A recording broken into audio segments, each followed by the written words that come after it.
talking, I still keep it real as it is. I show my age, I don't switch often, I'm just as a dad as it gets. Try taking naps with my kids, talking, I'm guessing this life how it is. And I can't wait for the weekend, keep jammies on like I'm a kid. Wake up, get up, stretch my legs, eat some breakfast, milk and eggs. Brush my teeth up, wash my face, throw my clothes on, start my day. Wake up, I can smell the smoke from the bacon. Let's go, see the sun shining from the windows. Okay, I know that today'll be a good day. Okay, I know that today'll be a good day. Feel good, feel great, can't complain. Look out my window, see birds and planes. Sun's out, some clouds, it might rain. Siblings on my nerves again. Summertime, go for a swim. Wintertime, go grab a sled. Spring, I might need an umbrella. Fall back in school with my friends. Attitude change like the weather. My mom tell me it never ends. Like clocks, we evolve in a circle. Every 12 months we do it again. Wake up, get up, stretch my legs, eat some breakfast, milk and eggs.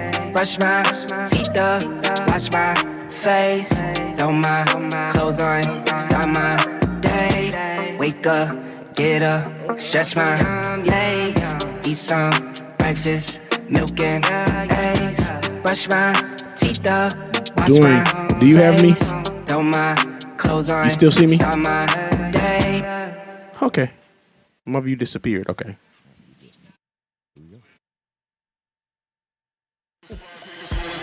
Like it or not, with Benjamin Dixon starts now.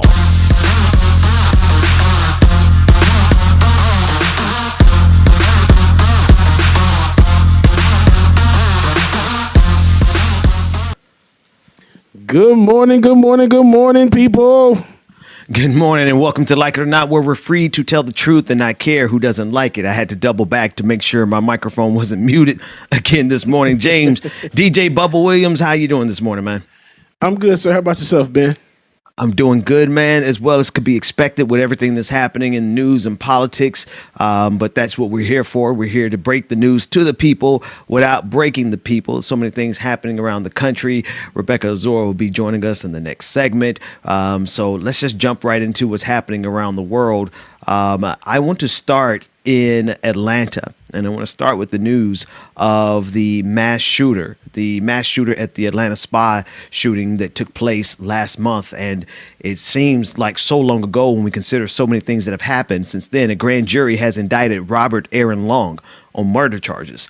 Long is a suspect in the Atlanta metro area spa shootings that resulted in 8 people being killed across 3 locations. Prosecutors will seek the death penalty in the case. Now, I and this show and my platform, we are adamantly opposed to the death penalty because it doesn't bring justice. It only brings more death. But we will be able to see exactly how the state of Georgia responds to this mass shooting and to this hate crime. The Fulton County District Attorney Fannie Willis spoke to reporters after the grand jury's decision was announced. I want us to take a look as she announces the charges. Today, a Fulton County grand jury handed down a 19-count indictment against Robert Aaron Long. The indictment charges Mr. Long with 4 counts of malice murder and 4 counts of felony murder. These are charges in the alternative. Further, the indictment charges 5 counts of aggravated assault, with 4 of the counts being for the acts committed in the murder charges, plus 1 count for the defendant's alleged acts against Isis Escobar, who survived. Further, this indictment contains 1 count of domestic terrorism, arising from the allegation that the defendant committed the crime of aggravated assault with a deadly weapon when used against these 5 people was intended to intimidate or kill the civilian population. Further, the indictment carries 5 counts of possession of a firearm during the commission of a felony. Now, that was Fulton County District Attorney Fannie Willis. She went on to discuss her decision to pursue the death penalty and hate crime charges. Let's listen in. I, along with my staff, have made a determination that this office will seek the death penalty. Last year, I told the voters of Fulton County that I could not imagine a circumstance where I would seek it. And at that time, I did not. Unfortunately, a case has arisen in the first few months of my term that I believe warrants the ultimate penalty, and we shall seek it. We have filed a notice that we will seek sentence enhancement pursuant to Georgia's sentencing enhancement statute, commonly referred to as a hate crime statute. Now, the suspect Long was also indicted on 19 counts in Cherokee County, including 4 charges for malice murder, 4 charges for felony murder, and 1 charge for domestic terrorism, 5 charges for aggravated assault, and 5 charges for possession of a firearm during the commission of a felony, according to the indictment. James, this was a massacre, and I go back and forth. But I always come to the same conclusion on the death penalty. But setting that argument aside, this guy deserves the full extent of the law, life in prison from my perspective. But I'm glad these charges were brought as a hate crime. Especially because so many people were debating whether or not, especially those officers who were like, he had a bad day.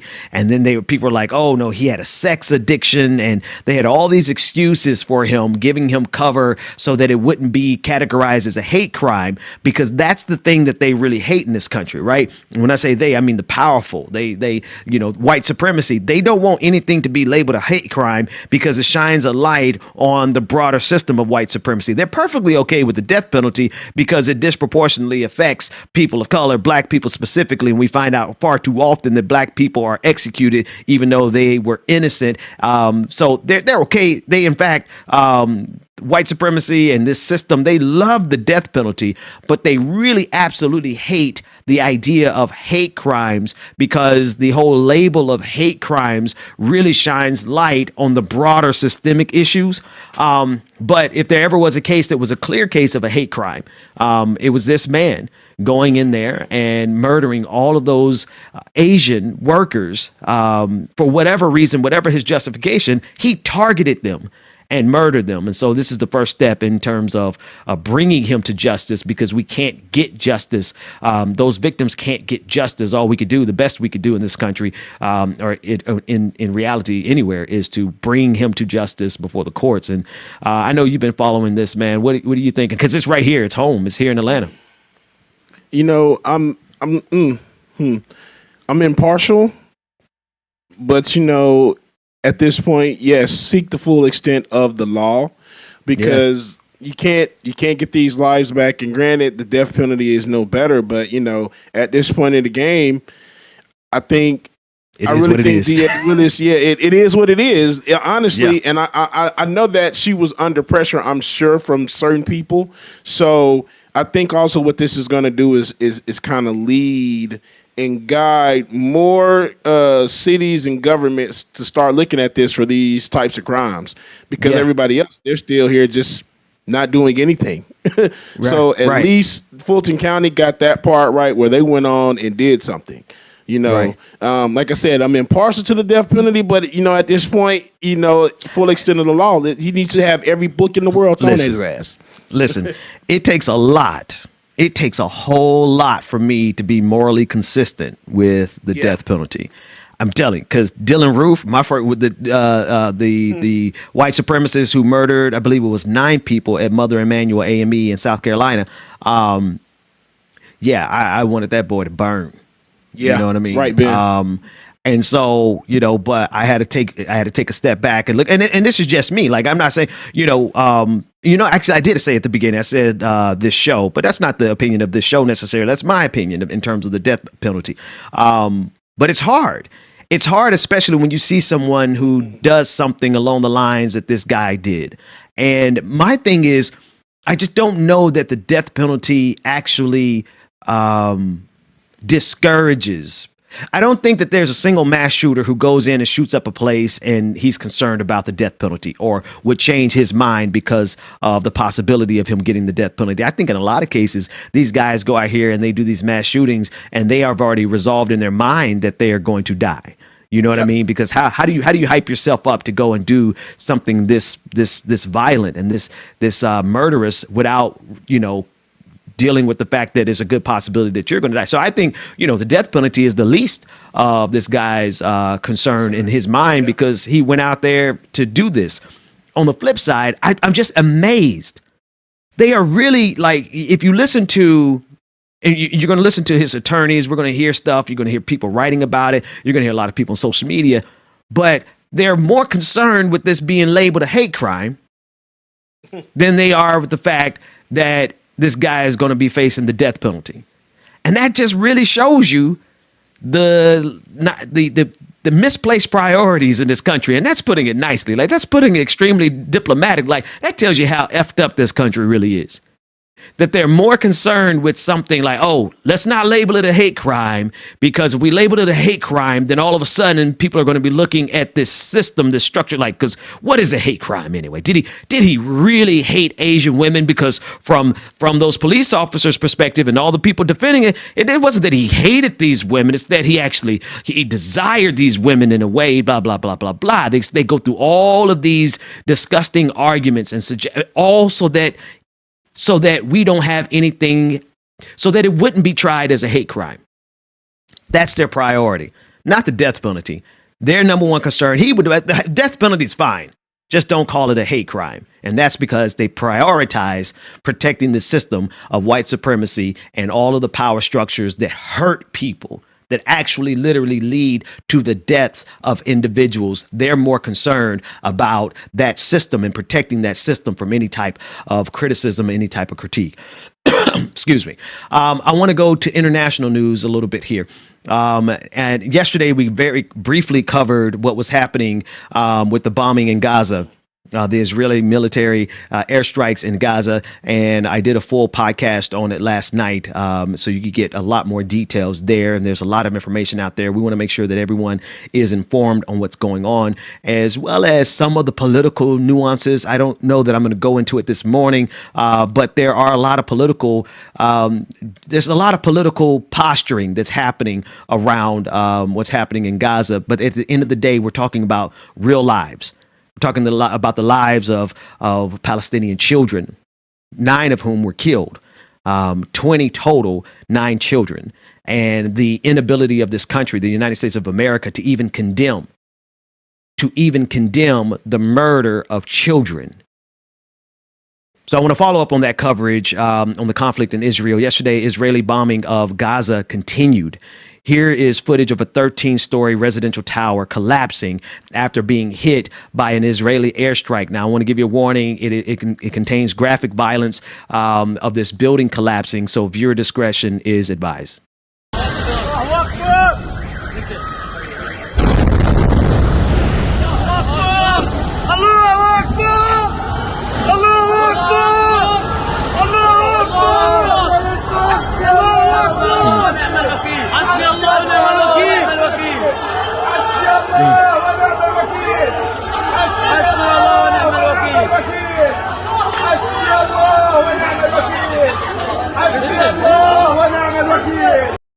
Now, according to Reuters, as of yesterday, 6:30 p.m. Eastern time, yesterday, there were no reports of casualties from that particular building, but though that was the home of human beings.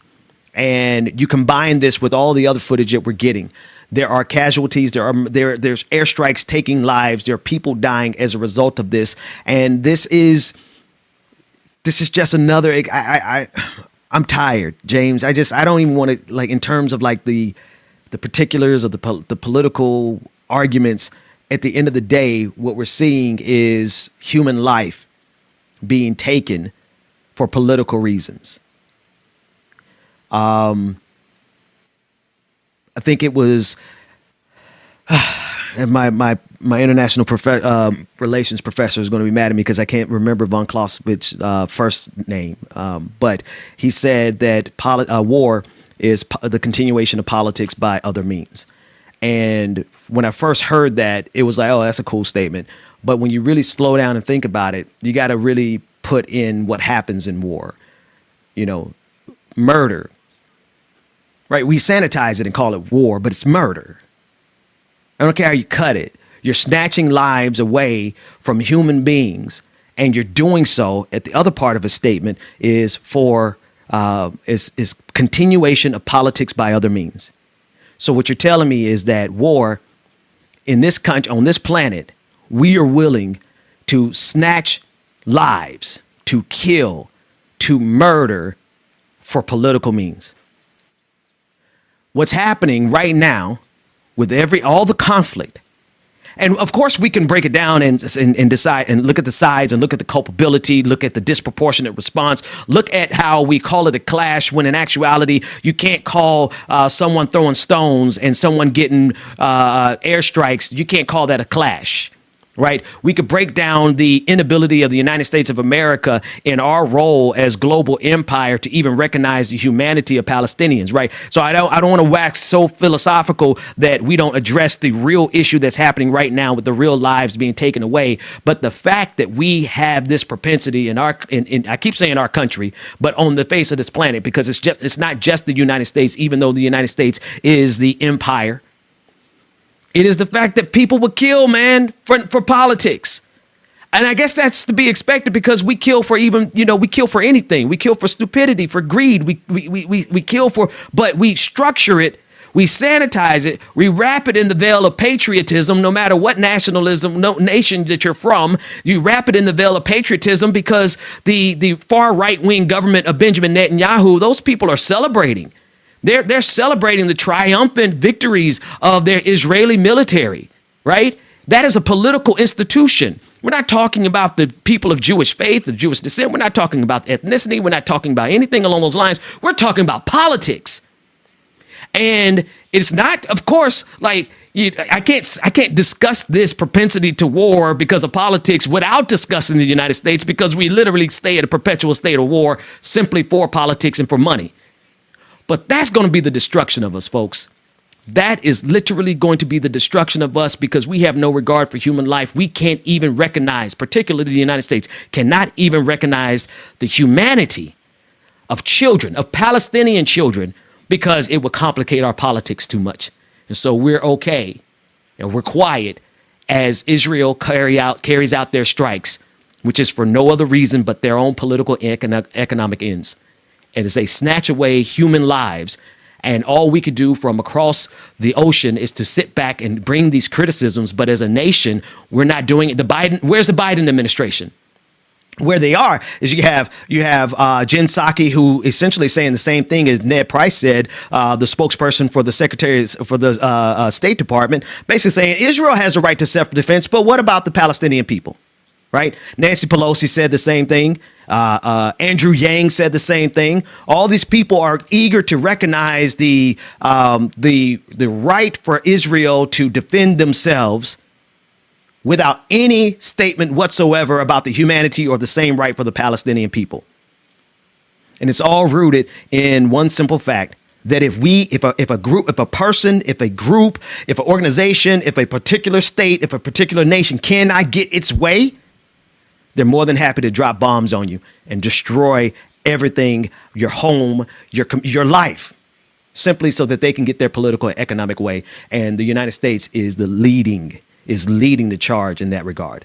Let's take a quick break. When we come back, I want to talk about the cyber attack that has crippled the U.S. gas supply, particularly in the Southeast, and some unbelievably stupid pictures. I mean, some of the things people are doing to hoard gas right now shows you just how ignorant humanity can really be, more like it or not, after this. Stop my Good morning again, everybody. Thank you for tuning in so much again for Like It or Not. Wednesday, May 12th. I was about to say Tuesday. My gosh, I'm stuck in a day behind. Shout out Mom and Daddy. Good morning, y'all. Good morning, Sensation, y'all. We hope you're enjoying thus far. Make sure that you stay tuned. More Like It or Not is coming up. And if you have not already, make sure that you join the Patreon. Patreon.com/Like It or Not. Patreon.com/Like It or Not. Good morning, everybody that's streaming Twitch, Facebook, Twitter, YouTube. Good morning. C 1, 2, 3. Drink some water. Brush my teeth. Brother Latif, good morning. Good morning. Better my hair is a mess. Look through my clothes for a fit. Ruthless Dragon, thank you for your super chat. Ruthless Dragon says, good morning, y'all. And shout out Brother Latif, who also sent the super chat and said, great podcast last night, taking notes with my kids, talking. I'm guessing this life how it is. And I can't wait for the weekend. Brother Chuck Diesel, Brenda, good morning, y'all. Wake up, get up, stretch my legs, eat some breakfast, milk and Rebecca Foy, good morning. Teeth up, wash my face, throw my clothes on, start my day. Wake up, I can smell the smoke from the bacon. Let's go, see the sun shining. DJ MG Nico, good morning. Boy, you had me from the start. By the way you stared, the way you rolled up on me, yeah. Man, I felt your energy. Nat A, good morning, good morning. Latino, good morning. Yeah, but something went wrong. Good morning, Alicia, I see you. Now we're on completely different pages. Let's go where we were. Pixie on the Moon, good morning. Latif, that was a older track that I forgot about back in the day. We keep it right there, don't you stress the flow. You're trying to pick the Also, y'all, make sure that you follow us on social media. Make sure that you follow us on social media at Like It or Not Show on Instagram and Facebook. Like It or Not Show on Instagram and Facebook. Peter Lowe, Tiger, good morning, brother. Afraid Not, good morning. Don't you switch up the vibe. Baby, don't you, baby, don't you, baby, don't you switch up the vibe. Will you take me on a trip? Always up and down. Mark S., you know how I do early in the morning, so good morning. I just wanna get it right. But when you go left, I'm stuck here. Sweet Indigo 45, thank you for your super chat. Cause something went wrong, the signals got crossed, and now we're going different directions. Let's go where we were, when no one gets hurt. Baby, keep it right there, don't you stress the flow. You're trying to pick the pace up, we should take it slow. Baby, keep your focus, don't you make me change my mind. If you love me, baby, don't you switch up the vibe. Baby, don't you, baby, don't you, baby, don't you switch up the vibe. Baby, don't you, baby, don't you, baby. All right, y'all, get ready. It's time for More Like It or Not. Coming back to Benjamin Dixon. If you love me, just like you say. James, were you able to get gas, man? Oh yeah, man, I was good. Excuse me. What happened is like my phone started early, and I ain't gonna say early in the morning, but a little bit after we finished the show yesterday. My mom texted me first, I think, then my sister-in-law, then one of my other supervisors at work texted me like, hey, have you gotten gas? I'm like, okay, not yet. So I went about 12:30, 1 o'clock, I think, to the gas station. By the time I got there were like lines. And my gas station down here down the street is normally not that packed. Man, there was people lined up at my little mom and pop gas station, $3.09 a gallon per gas. And they it took getting like 30 minutes, bro, to put $25 in my car because the pumps were moving that slow because they were running out of gas. Wow, man. So, we getting brand new on the price of gas, like, because I remember when gas was damn near $4 a gallon up in Boston. And right. I've been enjoying, like, one of the I don't know. You can't say this. The next thing that I was getting ready to say was going to be problematic because I was going to say one of the good things that came out of COVID. Just nothing good that came out of COVID. But at the very beginning, man, gas prices went down to like $1 and some change here in Georgia. But I got your text message yesterday. Me and Rebecca, we got she was on the thread, and I went looking for gas, and it's gone. Like there was no gas on my side of town whatsoever, and that is a result of a cyber attack that has crippled the U.S. gas supply. On Sunday, the U.S. government declared a state of emergency due to the shutdown of the Colonial, which is a pipeline that supplies much of the East Coast with its gasoline. It's considered the aorta artery of the gas industry on the East Coast. That pipeline was taken offline due to a ransomware attack on Saturday night. Now, this state of emergency lifted various limits on the transport of fuels in order to compensate for the loss of the pipeline. A regional state of emergency is in place affecting 17 states. Virginia, Florida, North Carolina also have declared states of emergencies. Here's what President Biden had to say about the situation on Monday. The Department of Energy is working directly with Colonial to get the pipelines back online and operating at full capacity as quickly and safely as possible.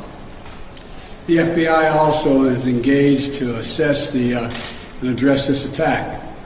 The agencies across the government have acted quickly to mitigate any impact on our fuel supply.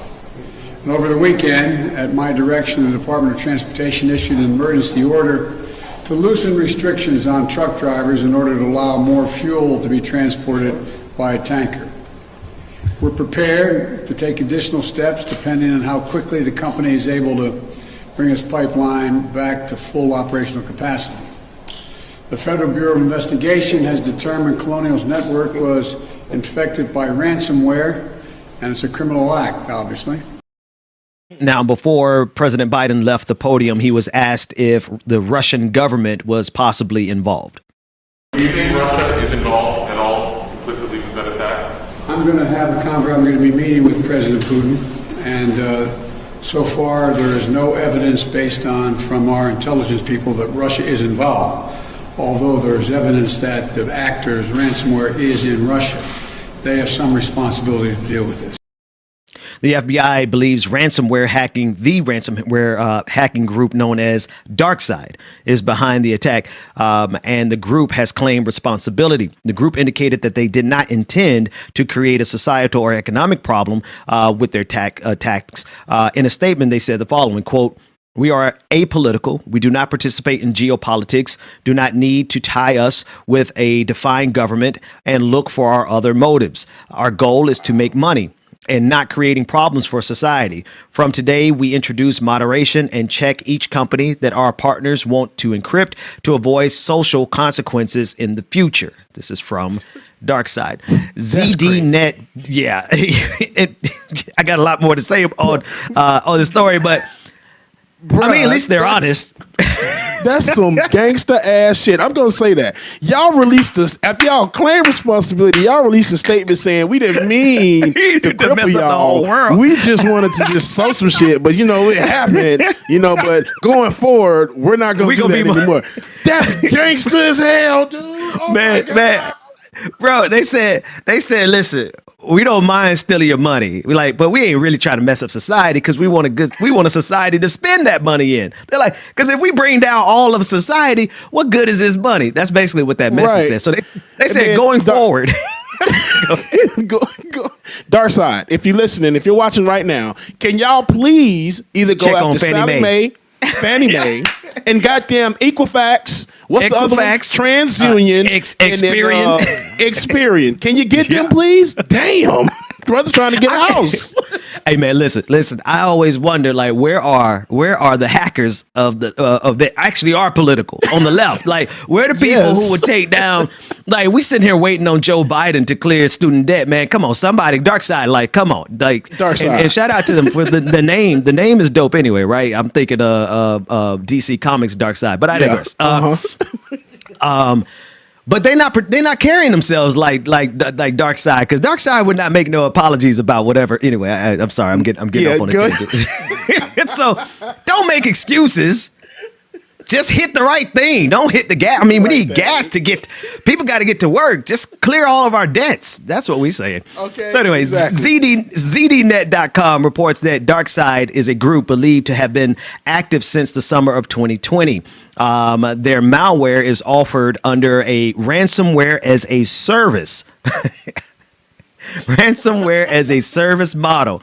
And once a system has been breached, ransomware payments demands can range from $200,000 to $2 million. The group has previously been connected to big game hunting methods in which large organizations are targeted, which would fit with the Colonial Pipeline incident. And this is according to ZDNets.com.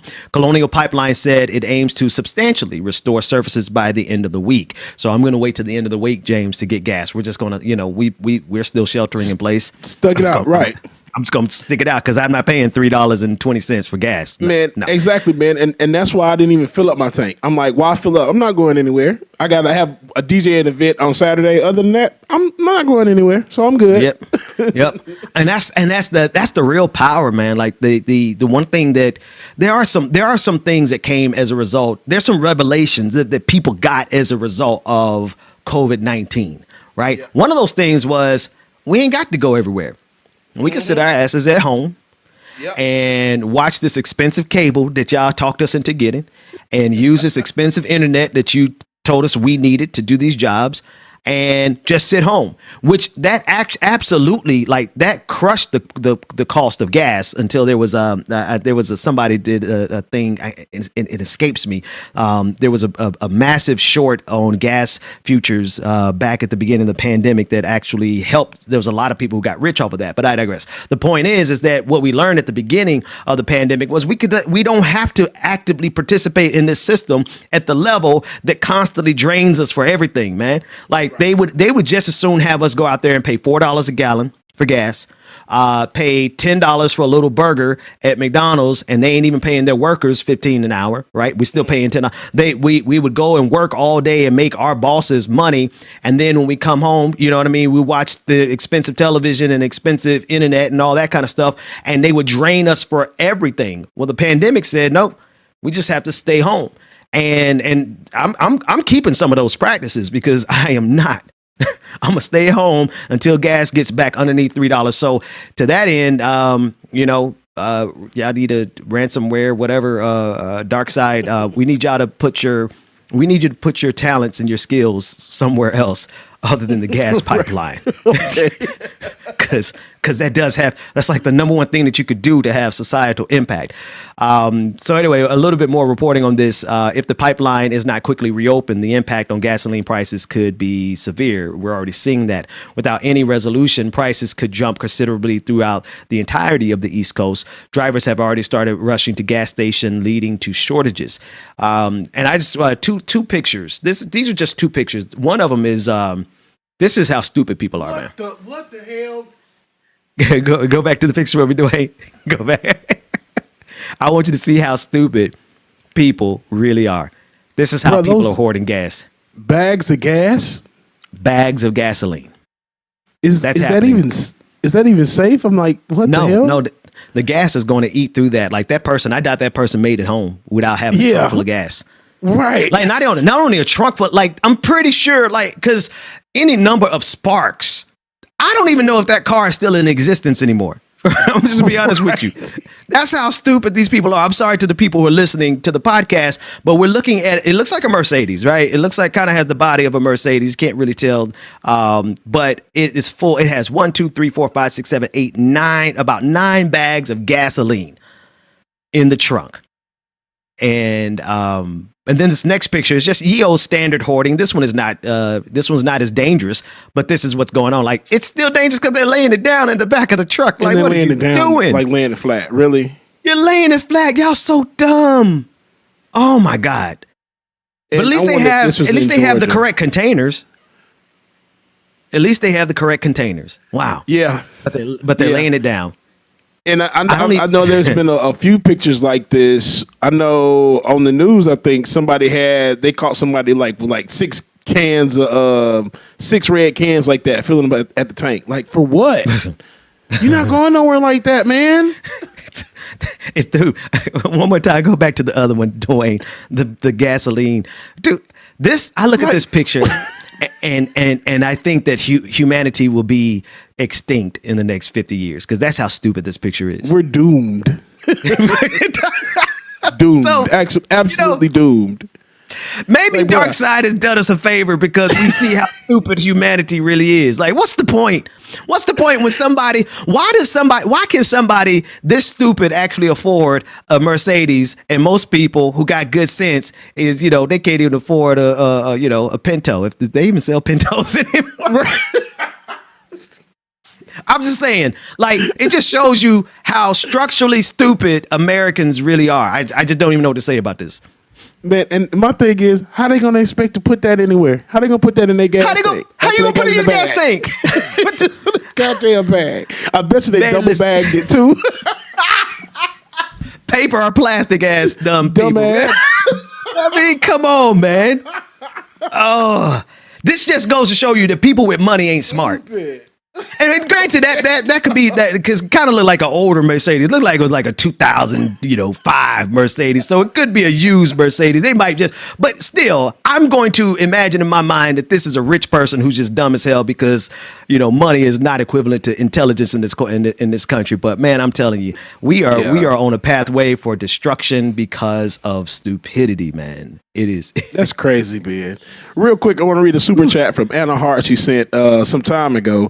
Anna says, my ancestors taught the simple fact that we do not own the land. The land owns us. And Mother Earth is crying as we continuously fight for who is right all around the globe. That's right, bro. That's really crazy. That's absolutely right. Dude, I'm just I'm really laughing because I know the picture's not on the screen, but it's in my head still. And you just think about the potholes. Can you imagine trying to drive home in a Mercedes with a trunk full of gasoline bags and you hit a pothole and that's it? I mean, that's it. That's a wrap. At best, you just ruined your car because all of it leaked out and your entire car is soaked with gasoline. But it's very likely just one little itty bitty spark would have. We should watch the news because I'm sure there's a Mercedes that's burned out on the side of the highway right now. Exactly. Right now. All right, let's shift gears a little bit more. I want to talk about Mitch McConnell. Let's go to some national politics, and he's playing victim on election reform. During a Senate hearing on the For the People Act, which aims at reforming voting laws, Senate Minority Leader Mitch McConnell framed the legislation as an attempt by the Democratic Party to reshape America's laws in favor of their party. Let's take a look at what he had to say. Madam Chairman, we'll hear a lot of flowery language today, including my friend and colleague, the Majority Leader. But we all learned early in life, if you can write the rules, you can win the game. If you can write the rules, you can win the game. For multiple years now, not just this year, but for multiple years now, Democrats have called this sweeping bill their top priority. You just heard the Majority Leader make a totally partisan speech about it. There's nothing bipartisan about this. This was cooked up at the Democratic National Committee and designed to advantage one side to the disadvantage of the other. The substance of the legislation actually hadn't changed over the years, but the supposed rationales have changed constantly. In 2016, American voters made a presidential decision the Democrats didn't like. This legislation was cooked up at that particular point and presented as a massive overhaul, an emergency repair job for a broken democracy. That's what it was back then. Last autumn, voters made a decision the Democrats liked a lot better. Suddenly, their side stopped calling our democracy broken. Now, our democracy was beyond reproach. But curiously enough, the Democrats still want the exact same sweeping bill just as desperately. The truth is quite simple. Our democracy is not in crisis, and we aren't going to let one party take over our democracy under the false pretense of saving it. Voter turnout last November blew 2016 and 28 out of the water. The 2020 election saw the highest turnout in decades. The truth is, American democracy is not in crisis. This dude, just for people who are not 100% clear on the For the People Act, is what we refer to on this show many times as H.R. 1, House Resolution 1. And it is an act to expand Americans' access to the ballot box, reduce the influence of big money in politics. It strengthens ethics rules for public servants and implements other anti-corruption measures for the purposes of fortifying our democracy. That is the purpose of the bill. And it is in response to all of the draconian measures being taken by Republicans across this country to ensure that folks cannot go out and vote for Democrats. Now, let's just keep it absolutely clear. What Mitch McConnell is doing here is trying to say that this act that is being debated and considered is going to harm democracy. And I'm only unpacking that because it is the standard operating procedure for Republicans to project onto us what they themselves are doing. In other words, Mitch McConnell knows damn well that what he and his comrades are doing on the right is ensuring that Black people in particular can't go out and vote at the levels that we have been voting because they don't like what we're voting for. That's what they are trying to do. And in order to prevent this legislation, which is going to directly roll back all of this draconian legislation, what's happening in Georgia, what's happening in Arizona, what's happening across the country, H.R. 1 for the People Act is going to address those issues from the federal level. A little bit more context. The reason we're having this conversation in the first place is because Chief Justice John Roberts in Shelby versus Holder, I believe it's Shelby versus Holder, basically gutted the Voting Rights Act. Section 5 of the Voting Rights Act, which required that any state that had a history of disenfranchising voters, particularly minorities, had to come to the Department of Justice before they made any changes in their voting law. Shelby versus Hoarder did away with that. And since then, we've seen an onslaught of Republican bills that have rolled back our ability as citizens to vote. They put hurdles in our way to vote.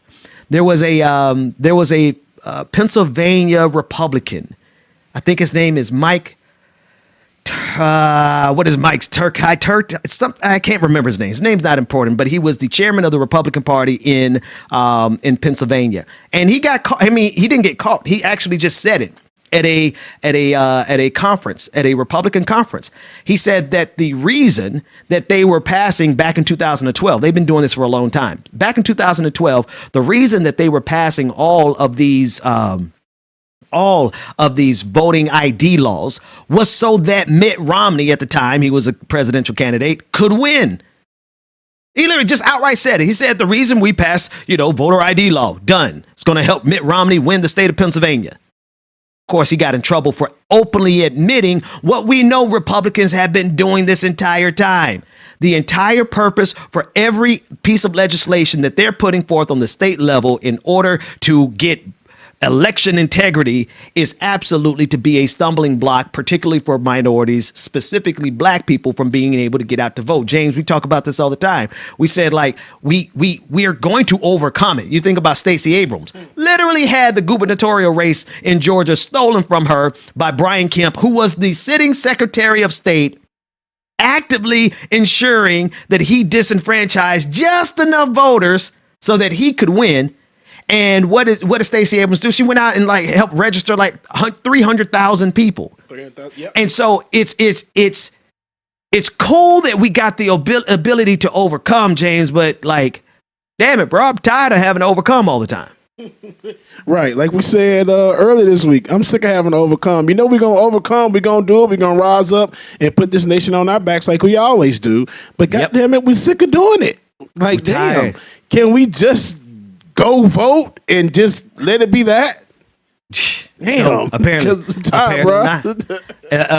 not, man. It's and it was Mike Turzai. I wasn't too far. Mike Turzai got in all kinds of trouble because he just openly admitted. I'm gonna drop this link to you in Slack, Dwayne, because this is, you only get in trouble in the Republican Party if you accidentally say the truth out loud.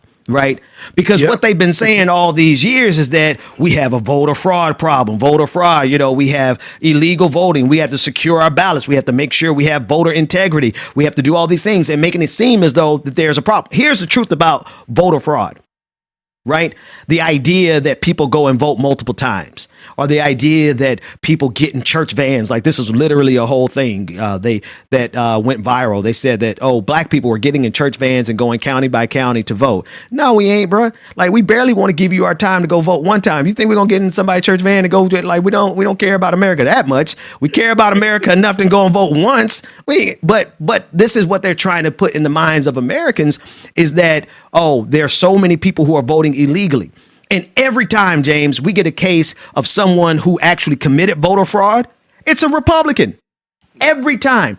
Out of 2 billion ballots, I think they found like less than 1,000 examples of voter fraud. So basically, the odds of voter fraud actually occurring, you're more likely to get struck by lightning twice in the same place, wearing the same clothes, than you are to actually find cases of voter fraud. But that does not stop Republicans from passing laws all across the country. And anytime I talk about this, I do want to always bring up Mike Turzai, because I hope he's still living a miserable existence. Here he is admitting in Pennsylvania why they are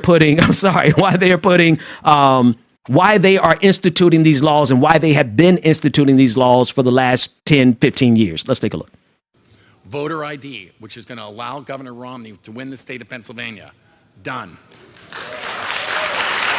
He thought he would do it. He lost his position. Which is going to allow Governor Romney to win the state of Pennsylvania. Done.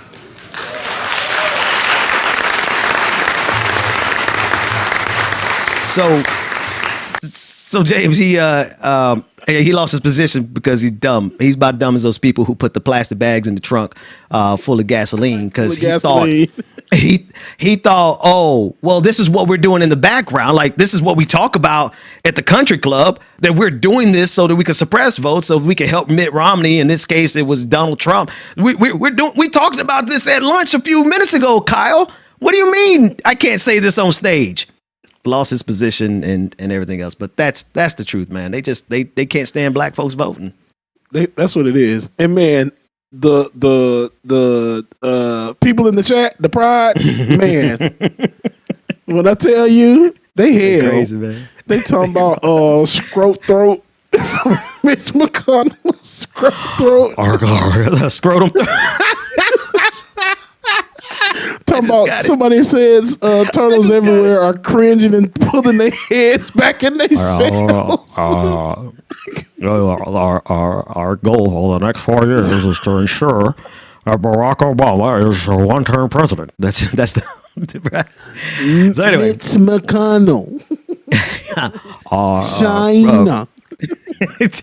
It's just, we gotta laugh. We got to try to laugh, man, because otherwise we'll be turning tables over. I got one more story about American national politics, I think, because, this is a national politics show in its own way. CNN's Jamie Gangel discussed the GOP's infighting with Liz Cheney on Monday, explaining that Cheney actually is in part orchestrated things so that they could lead to a vote about her position. Now, this is the conversation about Liz Cheney, who is currently this morning going to be facing a vote to remove her from power in the Republican Party. Before I go any further with this, you got to make sure you understand Liz Cheney is not a good person. And while there are a lot of people who are celebrating her this morning because she has enough goodness in her to not completely side with the fascist. She just voted with him like 99% of the time while he was president, but I digress. She's not a good person, but in this moment, she's like the only Republican willing to stand up against Donald Trump and to do so at her own expense. And so this is a clip of Jamie Gangel. She's she is a contributor to CNN, and she is explaining that this vote that's going to take place this morning, it is partly orchestrated by Liz Cheney because she wanted Liz Cheney believes, or rather Gangel believes that Cheney wants to expose exactly what we're seeing right now, which is how complicit Republicans are still with Donald Trump to this day. Let's take a look at this first clip. Moments ago, House Republican leader Kevin McCarthy sent a letter to his fellow House Republicans confirming that there will be a vote on the future of Congresswoman Liz Cheney on Wednesday. McCarthy wrote, quote, "These internal conflicts need to be resolved so as to not detract from the efforts of our collective team. Having heard from so many of you in recent days, it's clear we need to make a change," unquote. McCarthy goes on to say, quote, "Unlike the left, we embrace free thought and debate." I think what people need to know about Liz Cheney and this vote on Wednesday is that she does not see it as a personal vote. She sees this as principle over politics. She is forcing her Republican colleagues to either vote for what she sees as democracy, truth, the rule of law, or to vote for Donald Trump. She could have pivoted. She didn't have to make all of these statements. She, in a certain way, orchestrated this vote. She wanted it to come to a head, and I believe this is just the beginning of what will be a campaign against Donald Trump. She does not think Donald Trump will fade away, and she thinks that democracy is in danger, and this is what she has to do. What happens next? So I think what we're going to see is a growing campaign after this.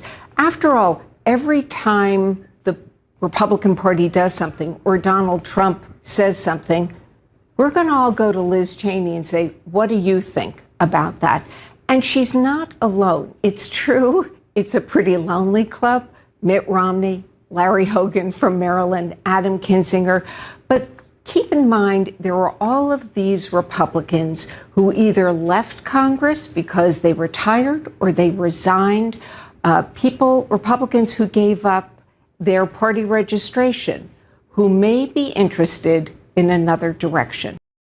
Now, last night, Liz Cheney gave a speech on the House floor, and it got so bad that all the Republicans, except for one, walked out during her speech. And again, as I say all these things, I don't want anyone listening to think for a second that Liz Cheney is a good person. And I don't think that she's a bad person simply because she's the daughter of Dick Cheney, who orchestrated the Iraqi war, the Afghanistan war that we're still in to this day, and the murder of hundreds of thousands of Iraqi citizens, and the enrichment of Halliburton as a defense contracting aid company made billions off the deaths of American soldiers along with Iraqi citizens. Like, I'm not going to say that she's bad just because that's her father, but that's her father, right? And the apples don't ever fall too far from the damn tree. And so I don't want anybody to get enamored with her because she has enough nerve to stand up against Donald Trump. I just want everybody to understand that that's how bad this country is that a warmongering, hypocritical monster like Liz Cheney is actually the good person on that side of the equation. Right? That's how far gone this country is. I want you to take a look at this real short clip before we finish this conversation. And it's of Jim Jordan, who's a congressperson who himself really should stay out of the news cycle all the time, because if you really want to know about Jim Jordan, ask those students at his university. Anyway, I digress. Listen to him as he tries to make Liz Cheney seem like she's a Democrat when she's nothing more than a Dick Cheney type of Republican. Committee. Congressman, your thoughts on what you just heard from Liz Cheney? You can't have the Republican conference chair reciting Democrat talking points, especially when gas prices are up 50%, there's a crisis on the border, and Democrats are trying to federalize election law and pack the United States Supreme Court. That is not helpful. That is the concern, and that's why 3 months ago, there were a number of us who wanted to make a change. That change, in fact, will happen tomorrow, Laura, and I think that's a good thing for our party. You want our party spokesperson to be in tune with more than a single-digit percentage of the party. 90-some% of the party disagree with Congresswoman Cheney, there needs to be a change. And again, I think that's going to happen tomorrow, and I think it'll be a strong vote.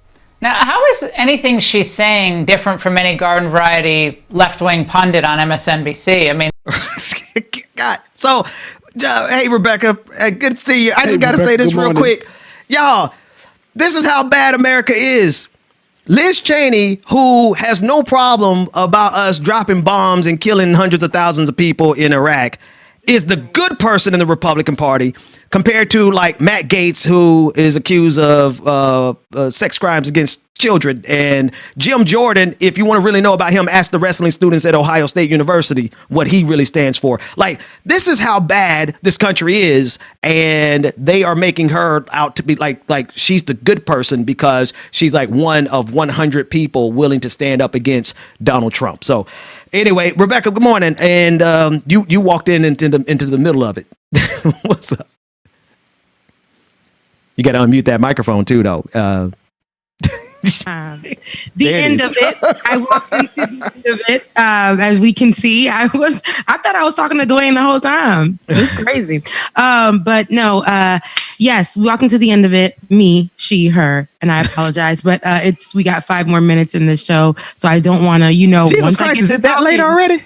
Yes, right, man. We've been moving, bro. I get to send in her, and then it becomes my show and just mine. So I ain't trying to do that. You got to be on time for it to be your show, anyway. Yeah, well, when you got 2 jobs, you can't do everything like that. When you got 2 jobs, you can't do everything. It is. Wait a minute, hang on. We got 5 minutes. I just got to go back and see if we covered everything. Oh, we still got a couple other stories to cover. But good morning and welcome. They're doing that vote this morning. The other thing that happened in this story was 100 Republicans, right?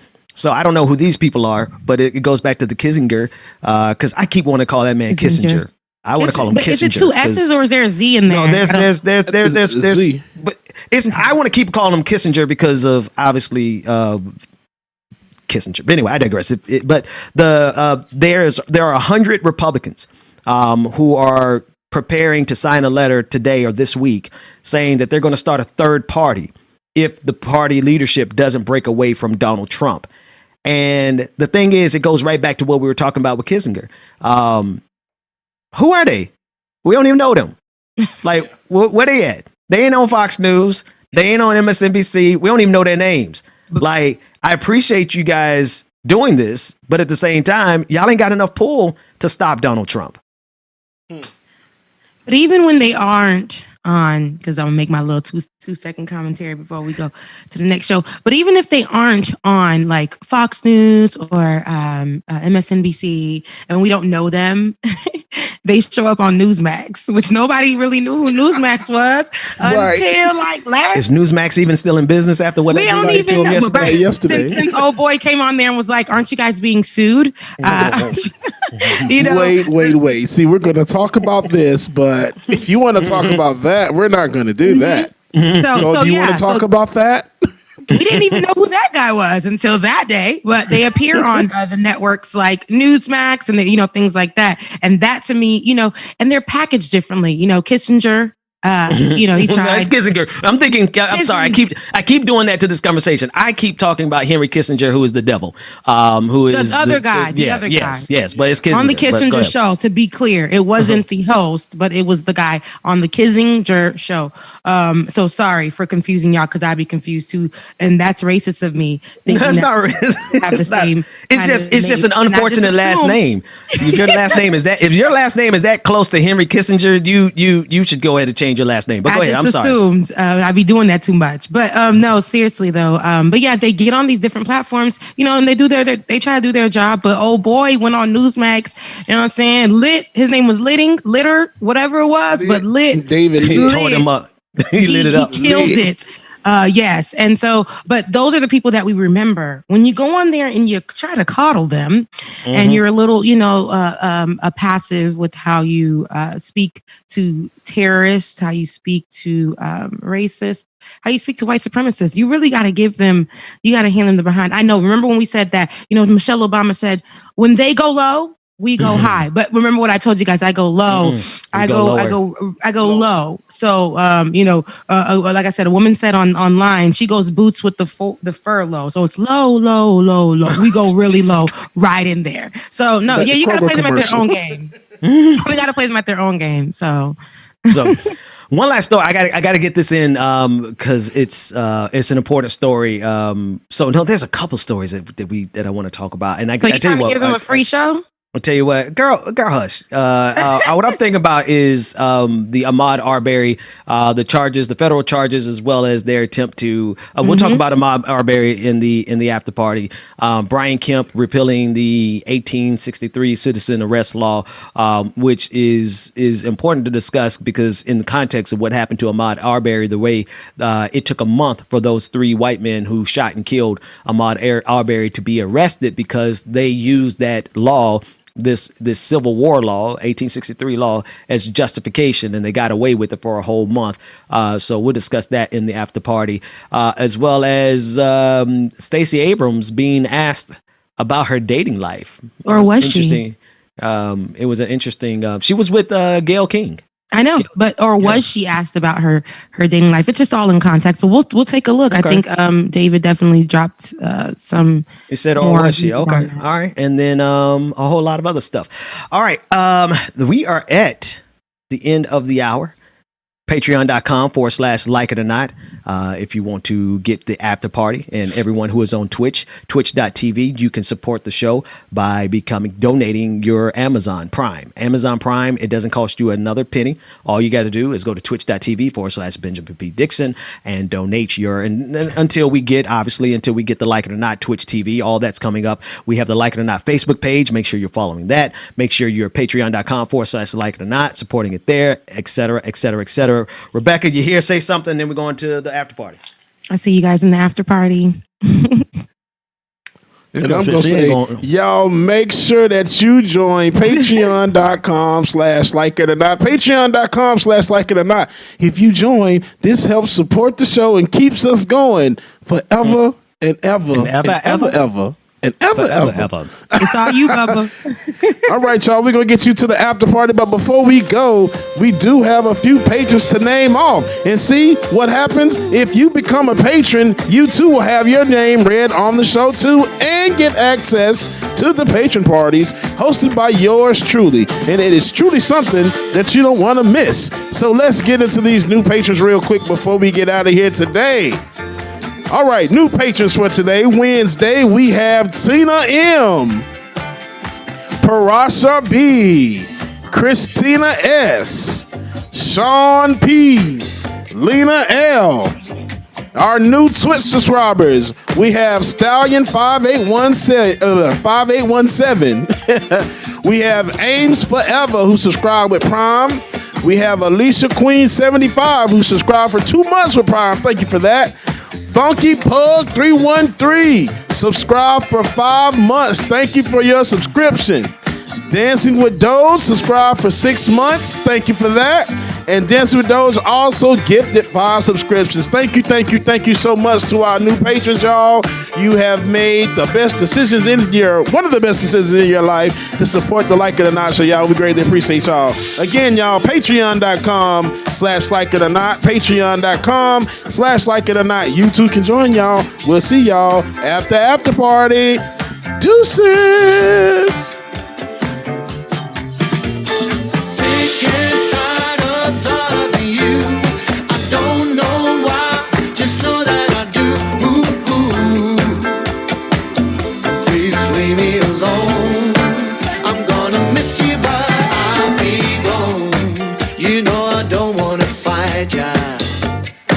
But there